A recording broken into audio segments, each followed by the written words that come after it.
আজকের কাহিনী এমন একজন মানুষের যার কাছে সময় থমকে গিয়েছিল 1945 সালে, যখন পুরো পৃথিবী দ্বিতীয় বিশ্বযুদ্ধের ধ্বংসলীলা কাটিয়ে নতুন করে বাঁচতে শিখেছে। তখন ফিলিপাইনের এক গহীন দ্বীপে একজন জাপানি সৈনিক একা একটি যুদ্ধ চালিয়ে যাচ্ছিলেন, যে যুদ্ধের কোনো অস্তিত্বই ছিল না। এটি কেবল বেঁচে থাকা লড়াই নয়, এটি ছিল অন্ধবিশ্বাস আর অনুগত্যের এক অবিশ্বাস্য মহাকাব্য। হিরো ওনোদা নামের সেই মানুষটি কিভাবে 30 বছর ধরে আধুনিক পৃথিবীকে অস্বীকার করে নিজের তৈরি এক বাস্তবতায় বাস করছিলেন, তা জানলে আপনি অবাক হয়ে যাবেন। গল্পের গভীরে যাওয়ার আগে আমাদের বুঝতে হবে সেই সময়কার জাপানিদের মানসিকতা। 1922 সালের জাপানের ওয়াকায়ামা অঞ্চলে যখন হিরো ওনোদা জন্মগ্রহণ করেন, তখন জাপানি সমাজে বুশিডো বা সামুরাই কোড অত্যন্ত শক্তিশালী ছিল। এর মূল কথা ছিল নিজের দেশের জন্য, নিজের সম্রাটের জন্য জীবন দেওয়ার সম্মানের, কিন্তু শত্রুর কাছে মাথা নত করা চরম অপমানের। হিরো ওনোদা কিন্তু ছোটবেলা থেকেই কোনো যোদ্ধা হতে চাননি। 18 বছর বয়সে তিনি একটি চীনা বাণিজ্যিক কোম্পানিতে কাজ করতে চলে যান। তিনি ছিলেন একজন সাধারণ তরুণ যে জীবনকে উপভোগ করতে চাইতো, কিন্তু 1942 সালের দ্বিতীয় বিশ্বযুদ্ধের ডামাডোলে তাকে জাপানি সেনাবাহিনীতে যোগ দিতে হয়, আর এখান থেকে শুরু হয় তার জীবনের সেই অদ্ভুত মোড়। ওনোদা সাধারণ পদাতিক সৈনিক ছিলেন না, তাকে পাঠানো হয়েছিল নাকানো স্কুলে, যা ছিল জাপানি সেনাবাহিনীর একটি এলিট ইন্টেলিজেন্স বা গোয়েন্দা প্রশিক্ষণ কেন্দ্র। সেখানে তাকে শেখানো হয়েছিল গরিলা যুদ্ধ বা অতর্কিত হামলার কৌশল। তাকে শেখানো হয়েছিল কিভাবে প্রতিকূল পরিবেশে খাবার ছাড়াই বেঁচে থাকতে হয় এবং কিভাবে শত্রুকে বিভ্রান্ত করতে হয়। 1944 সালের ডিসেম্বর মাস ওনোদাকে ফিলিপাইনের লুবং দ্বীপে পাঠানো হয়। সেখানে পাঠানোর সময় তার কমান্ডিং অফিসার মেজর তানিগুচি তাকে একটি নির্দেশ দিয়েছিলেন, যা ওনোদার মগজে গেঁথে গিয়েছিল। তানিগুচি বলেছিলেন, তোমাকে আত্মহত্যা করতে নিষেধ করা হলো। 3 বছর লাগুক বা 5 বছর, আমরা ফিরে আসবই। যতক্ষণ পর্যন্ত তোমার অধীনে একজন সৈনিকও থাকবে, তোমাকে নেতৃত্ব দিয়ে যেতে হবে। এমনকি যদি তোমাকে শুধু নারকেল খেয়ে বেঁচে থাকতে হয়, তাও তুমি লড়াই চালিয়ে যাবে। কোনো অবস্থাতেই আত্মসমর্পণ করবে না। ওনোদা এই নির্দেশকে আক্ষরিক অর্থে গ্রহণ করেছিলেন। তার কাছে এটি কেবল আদেশ ছিল না, এটি ছিল তার জীবনের একমাত্র লক্ষ্য। 1945 সালের ফেব্রুয়ারি মাসে আমেরিকান বাহিনী লুবং দ্বীপে আক্রমণ করে। জাপানি বাহিনীর অধিকাংশ সৈন্য মারা যায় অথবা বন্দী হয়, কিন্তু ওনোদা এবং তার সাথে আরো 3 জন সৈনিক আকাতসু, শিমাদা এবং কোজুকা জঙ্গলের গহীনে পালিয়ে যেতে সক্ষম হন। তারা পাহাড়ে নিজেদের আস্তানা তৈরি করেন এবং সেখান থেকে গরিলা হামলা শুরু করার পরিকল্পনা করেন। কয়েক মাস পরেই 1945 সালের 15 আগস্ট জাপান আনুষ্ঠানিকভাবে আত্মসমর্পণ করে। দ্বিতীয় বিশ্বযুদ্ধ শেষ হয়, কিন্তু লুবং দ্বীপের সেই গভীর জঙ্গলে ওনোদা এবং তার সঙ্গীরা এই খবর জানতেন না। তাদের কাছে আকাশ থেকে লিফলেট ফেলা হয়েছিল, সেখানে লেখা ছিল, যুদ্ধ শেষ হয়েছে, পাহাড় থেকে নেমে এসো। কিন্তু ওনোদা কি ভেবেছিল জানেন? তিনি ভেবেছিলেন এটা শত্রুপক্ষের একটা সস্তা চাল। তিনি বিশ্বাস করতেন জাপান কখনো হারতে পারে না। তার কানে তখনও বাজছিল মেজর তানিগুচির সেই কথা, আমরা ফিরে আসবই। তিনি ভাবলেন এই লিফলেটগুলো জাল, তাকে ফাঁদে ফেলার জন্য আমেরিকানরা এগুলো বানিয়েছে। এভাবেই শুরু হলো এক অন্তহীন অপেক্ষা। 1945 শেষ হলো, 1946 এলো, কিন্তু ওনোদা নামলেন না। গ্রামবাসী এবং উদ্ধারকারী দল বারবার চেষ্টা করেছে তাদের বোঝাতে, এমনকি তাদের পরিবারের সদস্যদের চিঠি এবং ছবিও ওপর থেকে ফেলা হয়েছে, কিন্তু ওনোদা প্রতিটি জিনিসের মধ্যেই খুঁত খুঁজে পেতেন। চিঠির হাতের লেখা কি একটু আলাদা লাগছে? ওটা নিশ্চয়ই জাল। আকাশে কি অচেনা কোনো প্লেন উড়ছে? ওটা নিশ্চয়ই শত্রুর কোনো প্রযুক্তি। ওনোদা নিজের চারপাশে এমন এক দেয়াল তৈরি করেছিলেন যে বাইরের কোনো সত্য সেই দেয়ালে ফাটল ধরাতে পারছিল না। তিনি তার সঙ্গীদের বলতেন, দেখো, জাপানি সেনারা নিশ্চয়ই ফিরে আসবে, আমাদের শুধু ধৈর্য ধরতে হবে। 1945 সালের আগস্ট মাস। হিরোশিমা আর নাগাসাকিতে পারমাণবিক বোমার আঘাতে জাপান তখন ক্ষতবিক্ষত।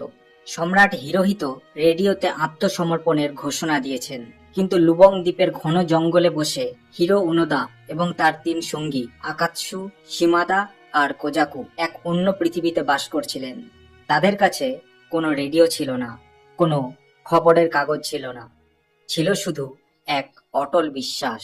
ওনোদা তার ট্রেনিং এর শিক্ষা কাজে লাগিয়ে জঙ্গলকে দুর্গ বানিয়ে ফেললেন, কিন্তু 4 জন মানুষের প্রতিদিনের খাবার আসবে কোথা থেকে?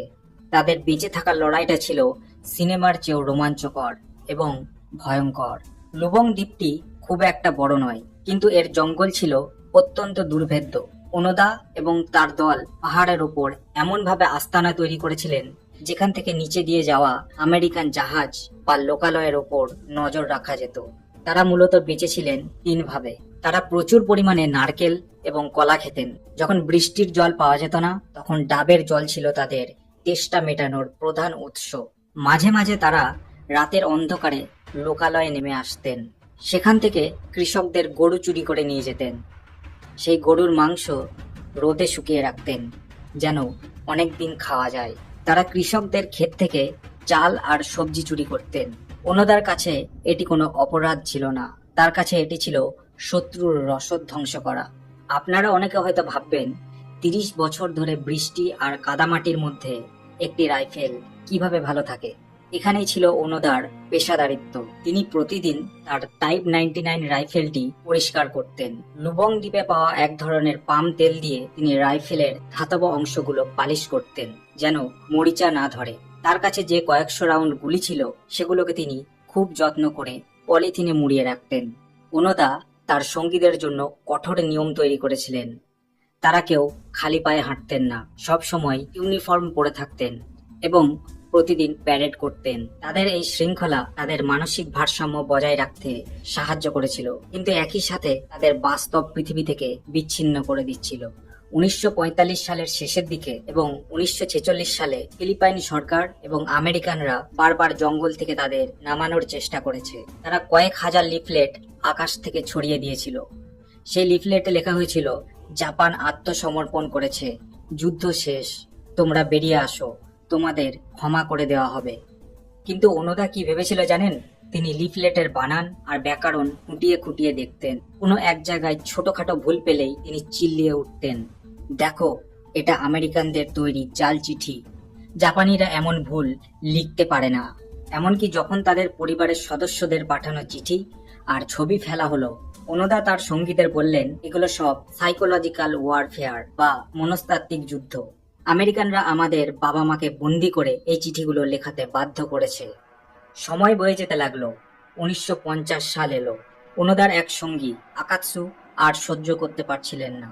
এই অন্তহীন যুদ্ধের কোনো মানে তিনি খুঁজে পাচ্ছিলেন না। একদিন সবার অলক্ষ্যে তিনি জঙ্গল থেকে পালিয়ে যান এবং 6 মাস পর ফিলিপাইন পুলিশের কাছে আত্মসমর্পণ করেন। আকাৎসু ফিরে আসার পর সারা বিশ্ব জানল যে লুবং দ্বীপে এখনো জাপানি সৈনিক লুকিয়ে আছে। জাপান থেকে আরো অনেক উদ্ধারকারী দল পাঠানো হলো। কিন্তু ওনোদা ভেবেছিলেন আকাৎসুকে হয়তো শত্রু বাহিনী মগজ ধোলাই করেছে। তিনি আরো গভীরে লুকিয়ে পড়লেন। এর পরের ঘটনা আরো করুণ।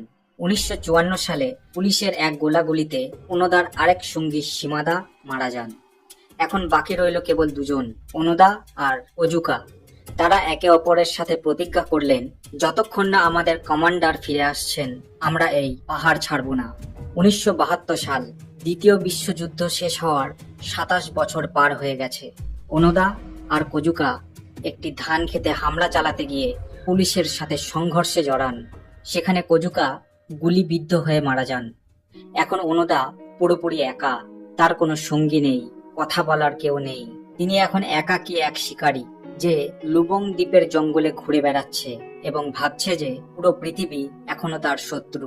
তিনি প্রতিদিন ডায়েরি লিখতেন এবং ভাবতেন কবে জাপানি জাহাজ দিগন্তে দেখা যাবে। 1972 সাল, মানুষ চাঁদে পা রেখেছে, রঙিন টেলিভিশন চলে এসেছে, ইন্টারনেটের আদি রূপ তৈরি হচ্ছে। আর ওনোদা তখনও একটি গাছের আড়ালে রাইফেল তাক করে বসে আছেন, ভাবছেন শত্রু সৈন্য তাকে ঘিরে ফেলবে। একদিকে তার সামরিক প্রশিক্ষণ তাকে বলছিল টিকে থাকো, অন্যদিকে দীর্ঘ 30 বছরের একাকিত্ব তাকে কুড়ে কুড়ে খাচ্ছিল। কিন্তু ওনোদা সাধারণ মানুষ ছিলেন না, তিনি ছিলেন তার নিজের তৈরি এক মিথ্যা রাজপুত্র। ওনোদা কেন বিশ্বাস করেননি যে যুদ্ধ শেষ? এর পেছনে ছিল এক অবিশ্বাস্য যুক্তি। তিনি যখনই কোনো আমেরিকান যুদ্ধ জাহাজ বা বিমান দ্বীপের পাশ দিয়ে যেতে দেখতেন, তিনি ভাবতেন যুদ্ধ এখনো চলছে। 1950-এর দশকে যখন কোরিয়ান যুদ্ধ শুরু হলো, তখন তিনি দূরে গোলার শব্দ শুনতেন। তিনি ভেবেছিলেন এটাই দ্বিতীয় বিশ্বযুদ্ধের পরবর্তী ধাপ এমনকি যখন তিনি জঙ্গল থেকে কুড়িয়ে পাওয়া কোনো পুরনো খবরের কাগজ পড়তেন, সেখানে লেখা থাকতো জাপানের অর্থনৈতিক উন্নতির কথা। ওনোদা হাসতেন। তিনি ভাবতেন, শত্রুরা কত চালাক, আমাকে বিভ্রান্ত করার জন্য তারা জাল পত্রিকা ছাপিয়ে জঙ্গলে ফেলে গেছে। তার কাছে সত্য ছিল কেবল একটাই, মেজর তানিগুচির সেই অমোঘ আদেশ। তিনি স্থানীয় ফিলিপিনো গ্রামবাসীদের ওপর নিয়মিত হামলা চালাতেন। 30 বছরে ওনোদা এবং তার সঙ্গীরা প্রায় 30 জন গ্রামবাসীকে হত্যা করেছিলেন এবং 100 জনেরও বেশি মানুষকে আহত করেছিলেন। ওনোদা ভাবতেন তিনি তার দেশের জন্য লড়ছেন, কিন্তু বাস্তব ছিল অনেক নিষ্ঠুর। তিনি কেবল সাধারণ নিরপরাধ মানুষের জীবন নিচ্ছিলেন। 1974 সাল, জাপানের এক তরুণ ছাত্র যার নাম নোরিও সুজুকি, সে এক অদ্ভুত প্রতিজ্ঞা করল। তিনি বললেন, আমি 3টি জিনিস খুঁজে বের করব। 1. হিরো ওনোদা, 2. একটি পান্ডা, এবং 3. হিমালয়ের তুষার মানব বা ইয়েতি। সুজুকি লুবং দ্বীপে এলেন। সবাই তাকে পাগল বলেছিল, কিন্তু সুজুকি হাল ছাড়লেন না। তিনি জঙ্গলে গিয়ে ওনোদার নাম ধরে জোরে জোরে ডাকতে শুরু করলেন। তিনি জানতেন ওনোদা তাকে লক্ষ্য করছেন। সুজুকি চিৎকার করে বললেন, ওনোদা, সম্রাট এবং জাপানের জনগণ আপনার জন্য চিন্তিত। হঠাৎ ঝোপঝাড়ের আড়াল থেকে একজন জীর্ণ শীর্ণ মানুষ বেরিয়ে এলেন। তার হাতে রাইফেল, পরনে ছেঁড়া জাপানি ইউনিফর্ম। ওনোদা সুজুকিকে গুলি করতে যাচ্ছিলেন, কিন্তু সুজুকির শান্ত কণ্ঠ তাকে থামিয়ে দিল। সুজুকি এবং ওনোদা সারা রাত কথা বললেন। সুজুকি তাকে জাপানের আধুনিক ছবি দেখালেন, যুদ্ধের পরিণতির কথা বললেন। ওনোদা সব শুনলেন, কিন্তু তার জেদ তখনও পাহাড়ের মতো অটল। তিনি বললেন, আমি তোমার কথা বিশ্বাস করতে পারি, কিন্তু আমি আত্মসমর্পণ করতে পারি না। আমার কমান্ডিং অফিসার আমাকে এখানে রেখে গেছেন, কেবল তিনিই আমাকে এই দায়িত্ব থেকে মুক্তি দিতে পারেন। যদি তিনি নিজে এসে আমাকে আদেশ দেন, তবেই আমি অস্ত্র নামাবো। সুজুকি বুঝতে পারলেন, এই মানুষটিকে ফেরাতে হলে যুক্তির চেয়ে বড় কিছু প্রয়োজন, আর তা হলো আদেশ। সুজুকি জাপানে ফিরে গেলেন এবং শুরু হলো এক অসম্ভব মিশন। তিনি খুঁজে বের করলেন ওনোদার সেই পুরনো কমান্ডিং অফিসারকে, যিনি এখন এক বৃদ্ধ বই বিক্রেতা, মেজর ইয়োশিমি তানিগুচি। 30 বছর ধরে যে মানুষটি নিজের বিশ্বাসের কারাগারে বন্দী ছিলেন, তার মুক্তির চাবিকাঠি এখন একজন বৃদ্ধ কমান্ডারের হাতে। মেজর তানিগুচি কি পারবেন ওনোদাকে ফিরিয়ে আনতে? আর ওনোদা যখন জানবেন যে তার জীবনের সেরা 30টি বছর তিনি এক কাল্পনিক যুদ্ধের পেছনে ব্যয় করেছেন, তখন তার প্রতিক্রিয়া কি হবে? 1974 সালের মার্চ মাস, লুবং দ্বীপের সেই পরিচিত জঙ্গলে সুজুকি ফিরে এসেছেন। কিন্তু এবার তিনি একা নন, তার সাথে আছে একজন বৃদ্ধ মানুষ, যার পরনে সাধারণ বেসামরিক পোশাক। তিনি আর কেউ নন, ওনোদার সেই পুরনো কমান্ডার মেজর ইয়োশিমি তানিগুচি। ওনোদা ঝোপের আড়ালে লুকিয়ে দেখছিলেন। তিনি কি বিশ্বাস করতে পারছিলেন তার কমান্ডার, যাকে তিনি 30 বছর ধরে মনে মনে স্যালুট দিয়ে এসেছেন, তিনি আজ তার সামনে দাঁড়িয়ে। কিন্তু মেজর তানিগুচি কোনো রণসাজে নেই, তার হাতে কোনো তলোয়ার নেই। তানিগুচি পকেট থেকে একটি কাগজ বের করলেন। এটি ছিল একটি আনুষ্ঠানিক সামরিক আদেশ। বৃদ্ধ কমান্ডারের গলা কাঁপছিল। তিনি পড়তে শুরু করলেন, সমস্ত যুদ্ধের কর্মকাণ্ড অবিলম্বে বন্ধ করা হলো। সম্রাটের নির্দেশে তোমাদের এই দায়িত্ব থেকে অব্যাহতি দেওয়া হচ্ছে। তোমরা তোমাদের অস্ত্র সমর্পণ করো এবং শান্তিতে ফিরে এসো। ওনোদার কাছে মনে হলো আকাশ ভেঙে পড়েছে। 30 বছরের প্রতিটি দিন, প্রতিটি রাত, প্রতিটি লড়াই, সব কি তবে মিথ্যা ছিল? তিনি তার রাইফেলটি মেজরের পায়ের কাছে নামিয়ে রাখলেন, তার কাঁধের ঝোলাটি নামালেন। তার মধ্যে ছিল তার যত্নে রাখা 500 রাউন্ড গুলি আর কয়েকটি হ্যান্ড গ্রেনেড। ওনোদা স্যালুট দিলেন এবং ফুঁপিয়ে কেঁদে উঠলেন। সেই কান্নার শব্দে মিশেছিল 30 বছরের একাকিত্ব আর এক অদম্য জেদে ভেঙে যাওয়ার যন্ত্রণা। ওনোদাকে ফিলিপাইন সরকারের কাছে হস্তান্তর করা হলো। তিনি যখন ফিলিপাইনের তৎকালীন প্রেসিডেন্ট ফার্দিনান্দ মার্কোসের সামনে দাঁড়ালেন, তখন সবাই ভেবেছিল তার কি শাস্তি হবে, কারণ ওনোদা 30 বছরে 30 জন গ্রামবাসীকে হত্যা করেছিলেন। কিন্তু প্রেসিডেন্ট মার্কোস ওনোদার অনুগত্য এবং দেশপ্রেম দেখে অভিভূত হলেন। তিনি বললেন, ওনোদা একজন সৈনিকের মতো আচরণ করেছেন, যিনি জানতেন না যুদ্ধ শেষ। মার্কোস তাকে সম্পূর্ণ ক্ষমা করে দিলেন। 1974 সালের 12ই মার্চ তাকে স্বাগত জানাতে ভিড় জমালো। তিনি রাতারাতি জাতীয় বীর হয়ে উঠলেন।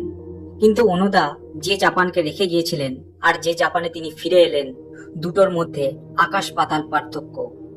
তিনি দেখলেন তার স্বপ্নের সেই সামুরাই আদর্শের জাপান বদলে গিয়ে একটি আধুনিক ভোগবাদী সমাজে পরিণত হয়েছে। ওনোদা জাপানে খুব বেশি দিন শান্তি পাননি। তিনি ব্রাজিলে চলে যান এবং সেখানে কৃষিকাজ শুরু করেন। পরে তিনি জাপানে ফিরে এসে শিশুদের জন্য একটি নেচার স্কুল খোলেন, যেখানে তিনি শেখাতেন কিভাবে প্রতিকূল পরিবেশে বেঁচে থাকতে হয়। 2014 সালে 91 বছর বয়সে এই কিংবদন্তি যোদ্ধার মৃত্যু হয়। ওনোদার এই গল্পটি কেবল যুদ্ধের গল্প নয়, এটি আমাদের শেখায় যে বিশ্বাস মানুষের সবচেয়ে বড় শক্তি, আবার এটাই হতে পারে মানুষের সবচেয়ে বড় অন্ধকার কারাগার। ওনোদা বিশ্বাস করতেন তিনি যুদ্ধ করছেন, তাই তার কাছে প্রতিটি পাতা নড়া ছিল শত্রুর উপস্থিতি। তিনি 30 বছর বেঁচে ছিলেন ঠিকই, কিন্তু সেই 30 বছর তিনি বর্তমানকে উপভোগ করতে পারেননি। ওনোদার কাহিনী আমাদের মনে করিয়ে দেয় যে অনুগত্য থাকা ভালো, কিন্তু অন্ধ অনুগত্য আপনাকে পৃথিবী থেকে বিচ্ছিন্ন করে দিতে পারে। তিনি ছিলেন ইতিহাসের শেষ জাপানি সৈনিক, যিনি মানতে পারেননি যে তার পৃথিবীটা অনেক আগেই বদলে গেছে। গল্পটি আপনার কেমন লাগলো? ওনোদা কি একজন বীর নাকি একজন জেদি মানুষ যিনি অকারণে মানুষের প্রাণ নিয়েছিলেন? আপনার মতামত কমেন্টে জানান।